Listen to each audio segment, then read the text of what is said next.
L'histoire se passe au Gabon. C'est l'histoire d'une petite fille qu'on appelle Siana. Siana va faire des rêves et ces rêves vont la traumatiser et vont changer sa vie de façon radicale. Salut les Mukota, j'espère que vous allez bien. Si tu es là pour la première fois et que tu aimes les histoires un peu mystiques, paranormales, tu es au bon endroit, n'hésite pas à t'abonner parce que ici, je raconte des histoires. Siana avait 9 ans au moment où l'histoire se déroulait. Elle habitait avec sa grand-mère et Siana, c'était une fille très normale. Mais bizarrement, du jour au lendemain, elle a commencé à faire des rêves et ces rêves étaient très étranges. Dans ses rêves, elle rêvait tout le temps qu'il y avait une femme qui lui faisait à manger et tout le temps, elle mangeait ce que la dame lui donnait. Et lorsqu'elle se réveillait le matin, elle se sentait toujours rassasiée et tous les jours, c'était la même chose. Et moi, on m'a toujours dit que quand tu fais un rêve où on te donne à manger, c'est une sorte d'initiation. Donc, il faut faire très attention quand vous faites ce genre de rêve. Et donc, un jour, elle raconte le rêve à sa grand-mère et sa grand-mère lui dit par anticipation, ne suis personne qui te demande de la suivre dans ton rêve. Et donc, si quelqu'un te dit, suis-moi, accompagne-moi, ne l'accompagne pas. D'accord? Et donc, elle aussi, elle dit, d'accord. Siana avait une meilleure amie et sa meilleure amie, c'est celle qui m'a raconté l'histoire. Et donc, elle raconte son rêve à sa meilleure amie et sa meilleure amie frissonne en écoutant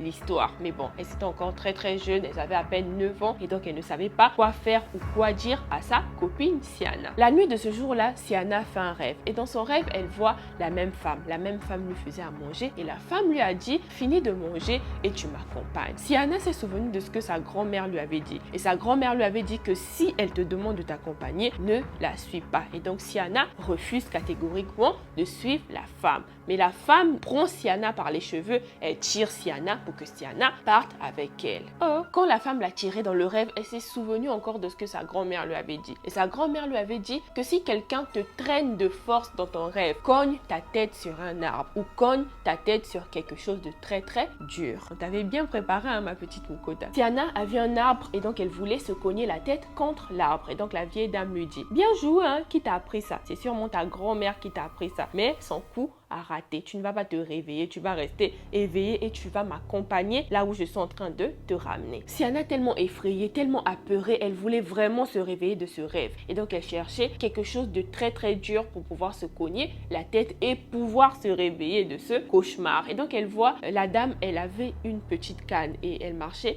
avec la canne là vu que c'était aussi une vieille dame. Et donc elle voit la canne et elle se cogne la tête contre la canne et elle arrive enfin à se réveiller en sursaut. Le lendemain matin, sa meilleure amie, donc celle qui m'a raconté l'histoire, dit qu'elle n'est pas venue en cours. Elle est allée chez elle, chez Siana, pour voir si Siana était là-bas, mais malheureusement, Siana n'était pas là-bas. Siana avait un téléphone portable, donc elle essayait d'appeler Siana, mais sans réponse. Et ça a duré 3 mois. 3 mois plus tard, c'est Siana qui appelle sa copine et elle dit à sa copine, viens à la maison. Quand sa meilleure amie arrive chez elle, on va appeler cette meilleure amie-là Ina. Ina arrive chez Siana, elle sonne et Siana vient ouvrir. Et quand elle ouvre, Siana ramène Ina dans une pièce et elle dit, regarde, ma grand-mère est devenue folle. Et elle le dit en riant. Quand Ina regarde bien dans la pièce, elle voit la grand-mère de Siana qui était assise dans le noir dans la pièce. Et la grand-mère là est en train de dire, non, ce n'est pas moi, ce n'est pas moi, ce n'est pas moi qui lui a appris ça. Après ça, Siana a donc raconté son rêve à sa meilleure amie et comme elles étaient encore petites, personne ne pouvait prendre une décision. Quelques jours plus tard, la grand-mère de Siana meurt malheureusement. Après la mort de sa grand-mère, Siana a été hospitalisée suite au choc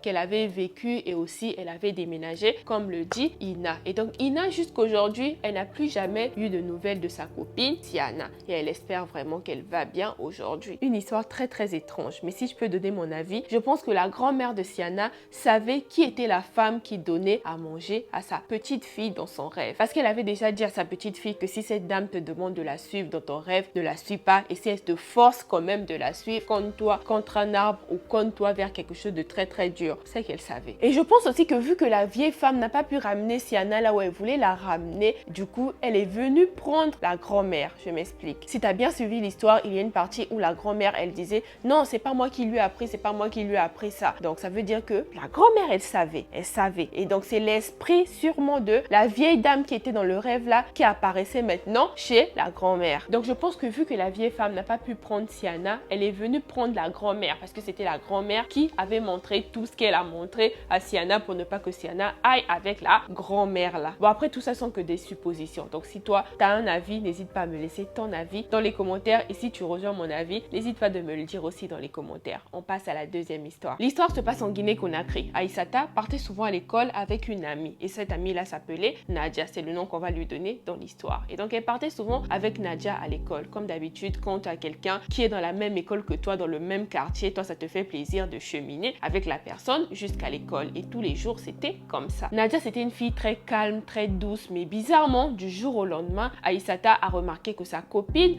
Nadia, devenait de plus en plus agressive. Nadia devenait de plus en plus agressive, elle criait dans la salle de classe sans raison, elle s'enfermait dans les toilettes de l'école pour prendre des somnifères. Et aussi, ses notes baissaient de jour en jour. Un jour, Aïssata a décidé d'aller chez son amie Nadia, vu qu'elle n'habitait pas tellement loin de Nadia, et donc elle va chez Nadia pour aller voir ce qui se passe chez elle. Et donc arrivée chez Nadia, elle sent dans la maison de Nadia que ça sentait très très mauvais, que ça sentait du pourri, comme si quelque chose avait pourri depuis longtemps. Et donc elle se dit peut-être que la maison n'a pas été nettoyée pendant des jours et des jours, voilà pourquoi ça sent très mauvais. Elle rentre chez Nadia et elle voit que Nadia est assise et elle ressentait que Nadia avait très très peur de sa maman, parce que sa maman la regardait vraiment bizarrement. Elle regardait Nadia et elle regardait Aïssa aussi qui rentrait dans la maison de Nadia très bizarrement. Aïssa va vers Nadia, elle prend Nadia et elle et Nadia vont ensemble derrière la maison. Arrivée derrière la maison, Nadia s'est mise à pleurer. Elle s'est mise à pleurer, mais elle pleurait vraiment à chaudes larmes. Aïssa demande à Nadia, mais pourquoi tu pleures? Dis-moi, qu'est-ce qui se passe? Et c'est là que Nadia dit à Aïssa que la maman que tu vois là n'est pas ma maman, c'est ma belle-mère. Et elle a tué mon père. Aïssa dit à Nadia, mais pourquoi elle a tué ton père? Juste comme ça, elle va tuer ton père. Qu'est-ce qui s'est passé? Et c'est là que Nadia lui dit, tu ne vois pas, quand tu es rentrée dans la maison, ça sentait une odeur de pourri. Elle a tué mon père et le corps est encore dans la maison. Ça fait déjà 3 jours. Aïssa, après avoir appris la nouvelle, elle allait dire ça à sa mère et la maman de Aïssa a appelé la police. La police est arrivée chez